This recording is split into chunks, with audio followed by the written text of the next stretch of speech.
Hello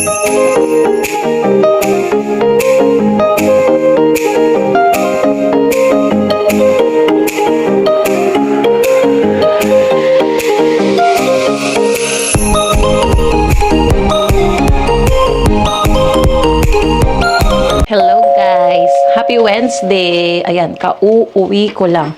Time check, 5:41 p.m. So, ayan, medyo maaga. Kasi umuwi talaga ako parang mga 5:15. Ganyan, sabi ko, kailangan ko na umuwi. Meron naman nag-asikaso na dun sa branch. So, ayan. And then, nag-message sa akin si Harold kung pauwi na ako, nasa Skytrain na ako. Kasi sabi niya, padating na daw yung magde-deliver nung bagong microwave namin, guys, dito sa unit. So, hindi ko lang naabutan si Harold sa lobby kasi bumaba na siya sa lobby nga para hintayin yung driver. So, para hindi na nga mag-buzzer kasi nakakonect sa phone ko yung buzzer number namin dito sa building. So, ito guys, ipakita ko sa inyo. Ayan o, laking microwave. Ayan, pakita natin. So, ayan guys, yung dineliver sa amin. Sagot yan ng aming landlord. Wala ka rin binayaran. Almost 2 months and a half din hinintay namin tong microwave na to. Nagtsatsaga kami doon sa maliit. And meron din mag-i-install niyan guys. So, ayan nga guys, i-continue natin. Ang brand na binili nila, ayan o, Haier. Ganyan pag, ano niya, pronounce. So, ang laki niya, diba? Kasi ito yata yung size din talaga doon sa taas ng aming range. So, hindi ko alam bakit butas to. Ayan o, butas. And dinala ni Harold from storage tong aming dolly. I don't know bakit butas tong karton. So, parang nakita ko nga malaking truck doon sa labas is Home Depot. But I'm not sure kung binili nito sa Home Depot kasi in-order pa daw. Pero ang tagal, 2 months and a half bago. And nakaschedule na rin yung mag-i-install nito. Tapos sila na rin yung magre-remove ng old microwave oven na sira. Tapos, i-schedule din namin sa landlord, guys, kung kailan niya kukuhanin yung pinahiram niyang microwave. So, ayan. Buti naman. 'Di ba? Ayan ang ating bagong microwave dito sa unit. Okay. Ayan, guys, oh. Yan. Sabi nila, binutasan talaga para may handle. Yan, oh. Para may hawakan sila. Kasi yung kabila, meron na talaga siyang parang butas na maliit lang.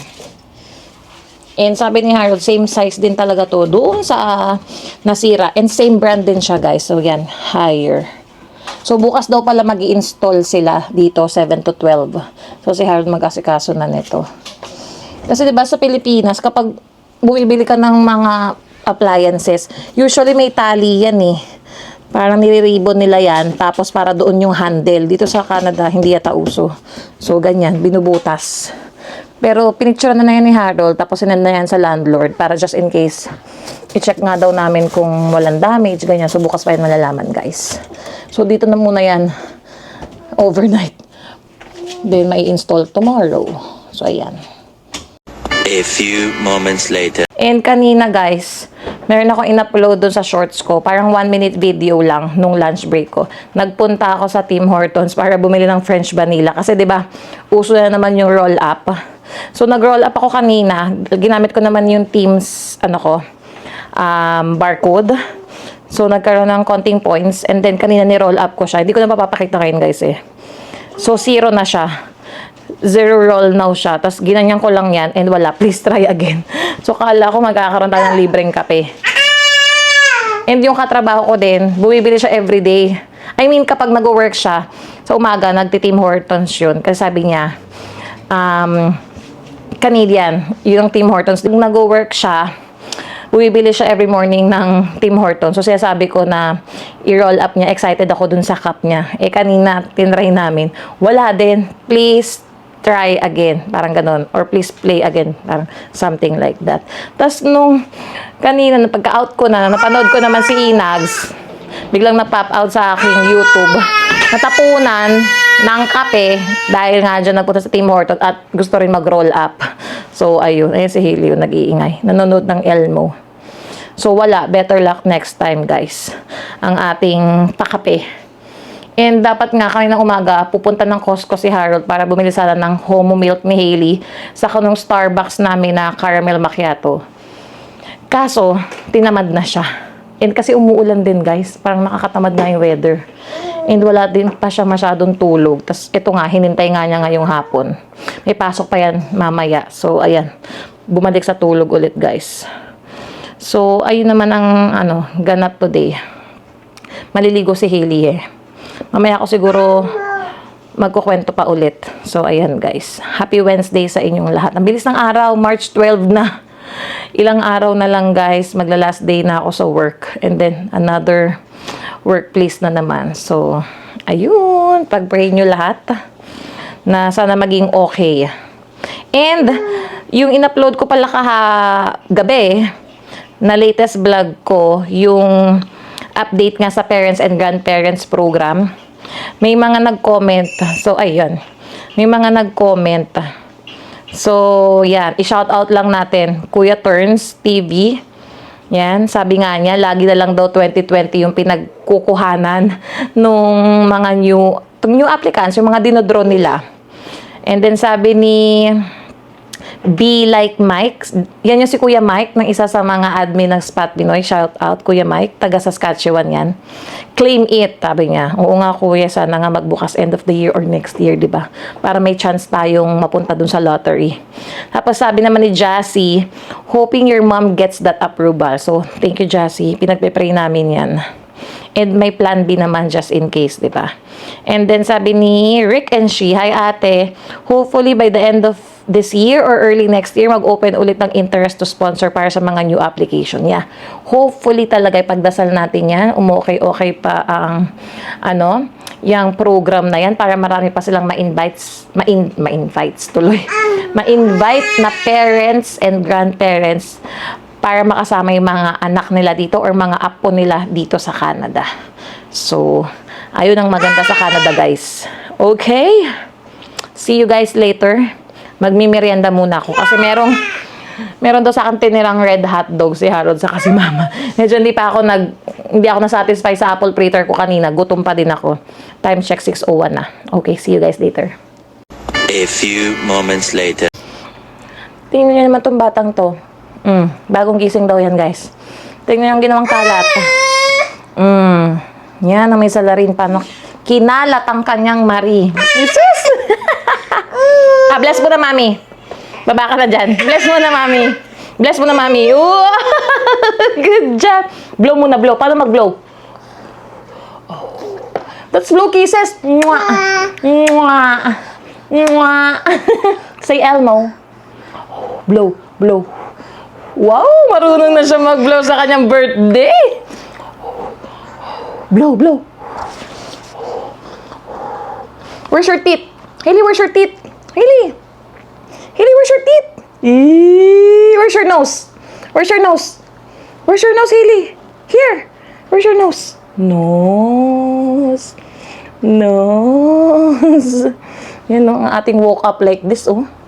Ang batang makulit. Hailey, you say bye-bye. Say bye-bye. Uy, say bye-bye. That's blow kisses. Mwah, mwah, mwah, mwah. Blow yan, blow. You know already how to blow your candle, ha? Sa birthday mo. Eee! Mwah, mwah. Say hi to Mama Ida.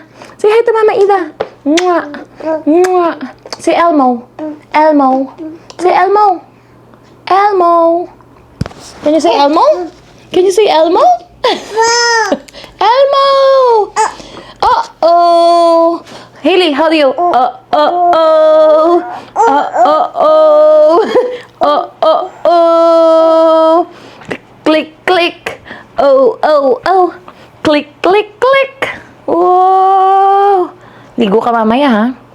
Ligo ka mamaya, oh. Maliwanag pa, guys, oh. Alas 6 na. Isis? Isis? Ligpitin mo na ni mami itong kalat mo. One eternity later. Hello guys, so ayan, nagbabalik. Maliwanag pa din, oh. Nakapag-merienda na ako, 6:32 PM na. So pwede na siguro kami mag-early dinner ni Hailey. Ayan, kanina pala, meron sa aking, sa work to guys, ha. meron isang parang hindi naman siya co-worker kasi ibang department eh, na nakausap ko through phone na parang bigla niya akong tinanong na ano yung full name mo. Tapos sabi niya, bibigyan kita ng applause points dahil nga yung ginawa ko daw na customer service is excellent daw dun sa kliyente. So nagulat naman ako kasi parang coming from that person na hindi naman niya ako na-meet in person, through phone call lang at nag-usap kami kasi nga may issue dun sa isa kong kliyente. Tapos sasabihan niya ako ng ganun, kinuha niya yung first and last name ko.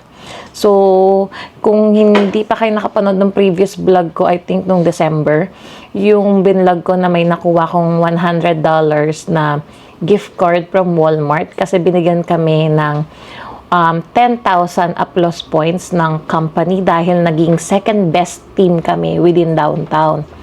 Ayun, so yun ang sabi niya.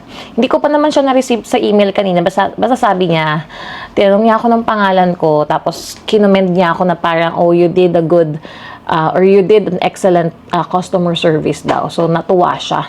Siyempre, parang ako naman, nagulat naman ako, tapos parang sinabi ko kagad dun sa coworker ko na Pilipino na, uy, bibigyan daw ako ng applause points. So, let's see tomorrow kung, magawa niya talaga yun. Hindi niya makalimutan yun. So, ayun guys, parang ang sa akin lang, na-appreciate din nila naman yung work na ginagawa ko dito sa company. Kasi tas eto pa nga, dahil paalis na ako in like 1 week and a half na lang, yung ilalagi ko dun sa branch. So parang meron naman akong may dun sa mga co-workers ko. Actually kanina, yung isa kong co-worker na Pilipino, every Wednesday siya or Saturday nag-work siya kasi student nga. So, limited lang yung oras din niya. Parang nung slow time namin kanina, nag-uusap-usap kami na parang mamimiss nga namin yung isa't isa. Kasi nga, parang kami dalawa yung magkakampi, kami dalawa yung laging masipag dun sa trabaho, ganyan. Yung magkasanggang dikit. So, ayun, ako din, sabi ko sa kanya na parang, parang dun sa lilipatan ko siguro, let's see kung meron akong magiging co-worker din na magiging BFF ko, ganyan. Yung makakapalagayan ba ng loob? Ayun, so nakakasad lang pero syempre tuloy pa rin ang buhay guys. Yan, nothing is permanent, change lang. So, ayun, yun lang naman ang parang highlight nung araw ko ngayon. So, ayan, update ko kayo kung nagbigay sa akin ng applause points yung back office, siguro sa Toronto yan. Yan, sa fraud department yung nakausap ko. So, ayan. And then, kumuha lang naman ako ng mga mails kanina. Ayan. Araw-araw nag-check ako ng mails kasi baka mamaya may mga importanteng mails na kailangan din namin makita ni Harold. So far, wala naman. Kaya, ayun lang naman. And si Hailey, ayun. Nagsisimula na naman magkalat. Maliligo na yan, guys, mamaya. So, ayun. And maaga kami matutulog. Gusto kong makabawi-bawi ng tulog. Kasi kanina, nagising ako ng bandang mga, parang magpa 5 a.m. Tapos, nakatulog ulit ako mga bandang 6:30. Actually, kausap ko pa. Ka-video call ko pa yung friend ko na taga Germany. Instead na mag-chat-chat kami, sabi niya, tatawag na lang daw siya. So, nag-catch up kami. Tuwing nagka-catch up kami noon, ang tagal nung pag-uusap namin, parang mga 1 taon yung naipon yung mga, mga kwento sa isa't isa. So, ayun, shout out sa ninang ni Hailey na nasa Germany. So, ayan guys. Sa mga hindi pa nakakala, meron na kaming join button. If you want to join as members of our channel, please click the join button. So, ayan. May member na kami si Jassy. So, thank you so much, Jassy. And, ayan. Hailey, you wanna say bye-bye to everyone? You wanna say bye? Oh, come on. Magba-bye-bye daw si Hailey. Come on. Hey, say bye-bye. Say bye. Okay. Thank you guys sa mga nakarating hanggang dulo ng video na to. Sana na-enjoy nyo naman kahit short vlog lang tayo guys. So, ayan. Maraming salamat po sa lahat ng sumusuporta sa aming channel. Shout out to everybody. Please like, share, and subscribe. Hope to see you guys on our next vlog. Bye!